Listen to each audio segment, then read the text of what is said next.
Você sabe o que realmente faz você se sabotar? Imagina que todas as manhãs você desperta cheia de boas intenções. Hoje vai ser diferente. Você vai se alimentar melhor, produzir mais, manter foco, responder às mensagens com mais empatia. Mas então, algo pequeno acontece.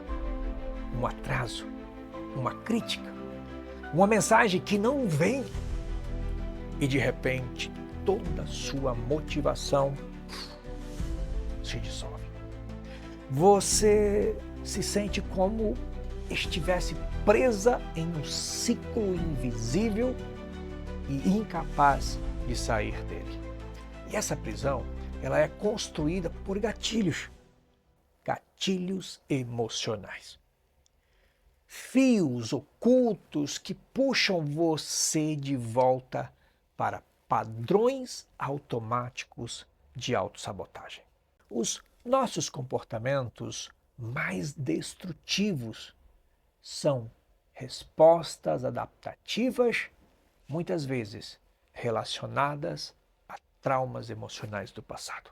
Mas antes de continuar, se você não está me seguindo, faça isso agora, porque todas as semanas tem 2 vídeos novos aqui no canal. Então, aproveita, se inscreve agora. Mas voltando ao conteúdo, ou seja, você não se sabota porque quer, você se protege, mas se protege de quê? Das emoções que o seu cérebro aprendeu a evitar ainda quando você era uma criança. Emoções como rejeição, humilhação, abandono, traição. O problema é que ao fugir dessas emoções, você também se afasta de experiências que poderiam libertar você. Esses gatilhos, eles não surgem do nada. Eles formam-se nas primeiras relações que você tem com o mundo. Se você foi uma criança que precisou, por exemplo, reprimir a própria raiva para ser aceita, hoje pode sentir culpa sempre que tenta impor limites. Se cresceu ouvindo que precisava ser forte o tempo todo, talvez se sinta fraca ao pedir ajuda. E por isso, se isole. E assim, sem perceber, vai se distanciando da vida que gostaria de viver. Identificar esses gatilhos, meus queridos, exige atenção, exige honestidade e coragem. É preciso parar de olhar apenas para os comportamentos visíveis, como a procrastinação, o desânimo, a autocrítica excessiva, e começar a investigar o que existe por trás deles. Toda vez que você se sente desmotivada sem motivo aparente, por trás há uma emoção reprimida, um trauma não elaborado, uma história mal resolvida. E detalhe, pedindo para ser escutada. Não é só a ciência que fala isso. Por exemplo, eu mesmo já vivi isso. E o Dr. Bessel van der Kolk, ele fala o seguinte: o corpo expressa aquilo que a mente tenta esconder.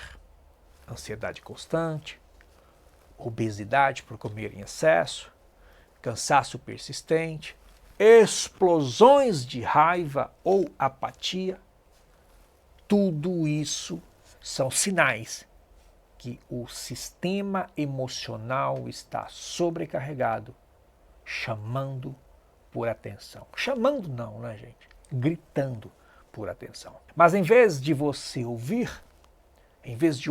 muitas vezes, fomos treinados a silenciá-lo. Com mais trabalho, com mais distrações, com mais exigências. E assim os gatilhos continuam comandando a rotina, porque nunca foram compreendidos, apenas empurrado para debaixo do tapete. A verdadeira transformação começa quando você decide parar, olhar para dentro, procurar ajuda, observar, sentir. Quando vem, por exemplo, aquele aperto no peito, você já se perguntou o que essa emoção está tentando me dizer? O que eu estou evitando sentir? Que trauma, que dor, que experiência do passado essa situação está reativando? Essas perguntas, embora simples, têm o poder de desmontar estruturas emocionais que você carrega há anos e que até agora vinham determinando como seus dias se desenrolavam. A infância, meus queridos, é o principal campo de formação dos gatilhos. Você não precisa ter estado numa guerra, sobrevivido a um acidente de avião, para ter vivido um trauma. E nem todo mundo que passa por um evento grave se traumatiza.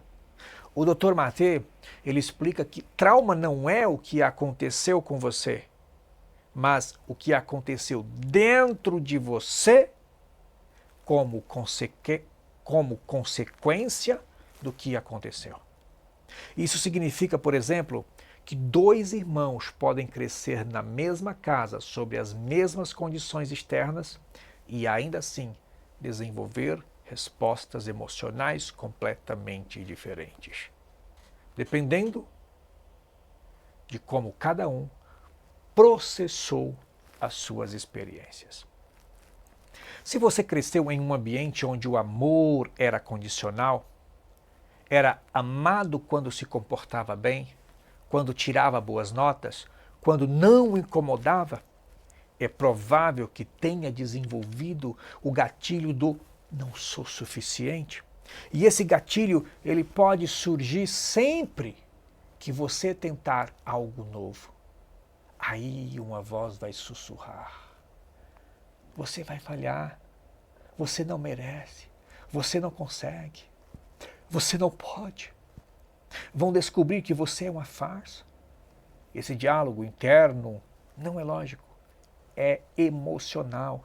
É a criança machucada tentando evitar reviver a dor original de não ter sido aceita como era.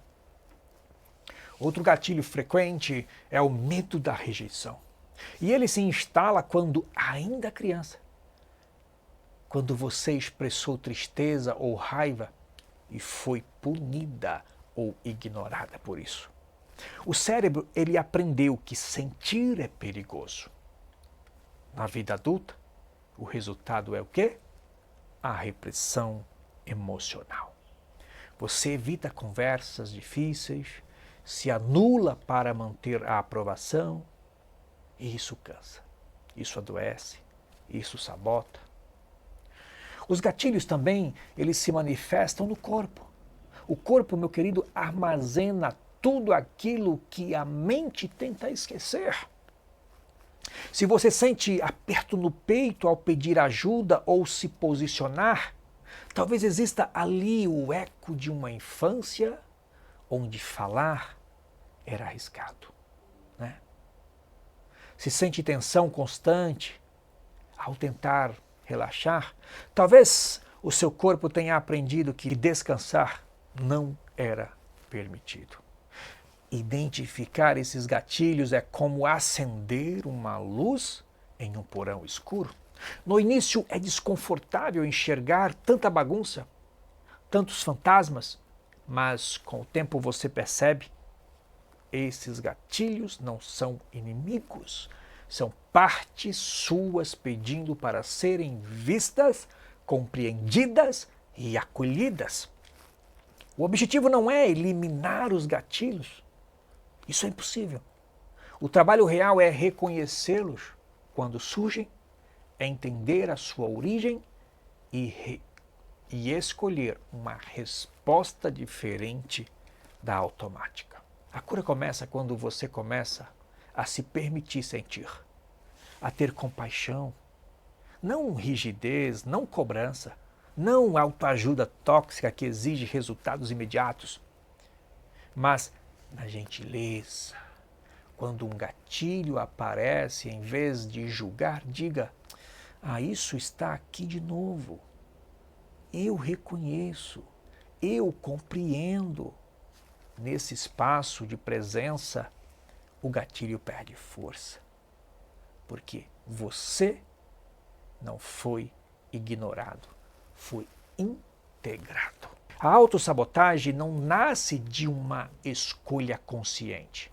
Ela é o desfecho silencioso de um processo emocional não resolvido.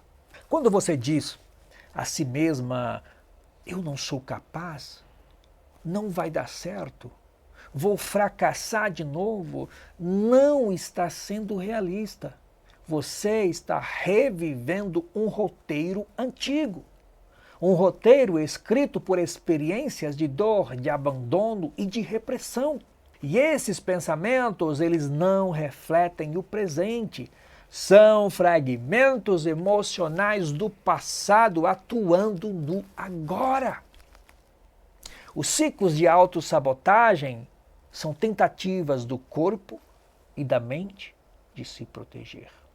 Procrastinar, por exemplo, pode parecer apenas um hábito ruim, mas muitas vezes é uma defesa contra o medo de errar ou de ser criticado. Se você aprendeu que errar era inaceitável, adiar tarefas se torna uma forma inconsciente de evitar esse sofrimento. O problema é que o adiamento gera culpa e a culpa alimenta o ciclo da autossabotagem. Outro exemplo é o perfeccionismo. À primeira vista, ele parece uma virtude, mas por trás dele pode existir o quê? Um medo profundo de rejeição. O perfeccionismo não quer apenas fazer bem, ele precisa fazer perfeito para se sentir amado e aceito. Isso paralisa decisões simples e impede o progresso. A vida deixa de ser vivida e passa a ser controlada, medida, vigiada. Esse controle excessivo gera exaustão, ansiedade e frustração. A autossabotagem pode assumir muitas formas. Vícios. Você gosta de comer muito? Você está acima do peso? Relações destrutivas. Autocobrança. Adiamentos constantes. Autodepreciação. Eu sou feio, eu sou burro, eu não presto para nada. Todas têm raízes emocionais. Quando você se percebe repetindo comportamentos que não deseja, pergunte: o que eu estou tentando evitar sentir? Essa pergunta muda tudo, meu querido. Ela desloca o foco do comportamento para a emoção escondida. O ciclo da autossabotagem se mantém pela falta de consciência emocional, mas pode ser rompido com a presença, com o acolhimento e com uma escuta interna. Quando você começa a reconhecer padrões, nomear emoções e validar experiências internas, a mente deixa de ser um campo de guerra e se transforma num espaço de reconexão. A cura não é linear. Haverá recaídas, velhos hábitos podem reaparecer, mas mesmo nesses momentos, se você reconhece o gatilho, já está um passo à frente. Dê voz às emoções. O que não é expresso adoece. O que é acolhido se transforma. E sempre que possível, busque apoio, busque terapia, busque grupos de terapia, grupos de escuta, leia livros, pratique exercícios corporais. Ninguém se cura sozinho. A dor nasce da desconexão. A cura acontece na reconexão. O processo ele pode ser lento, pode parecer que nada muda, até que um dia você percebe o que antes te dominava, agora apenas te visita. O que antes te paralisava, agora só incomoda. O que antes te definia, agora é parte da sua história, não mais o seu destino. Essa é a libertação silenciosa, profunda e verdadeira. Se você gostou desse vídeo, deixa seu like, curte e compartilha com todo mundo.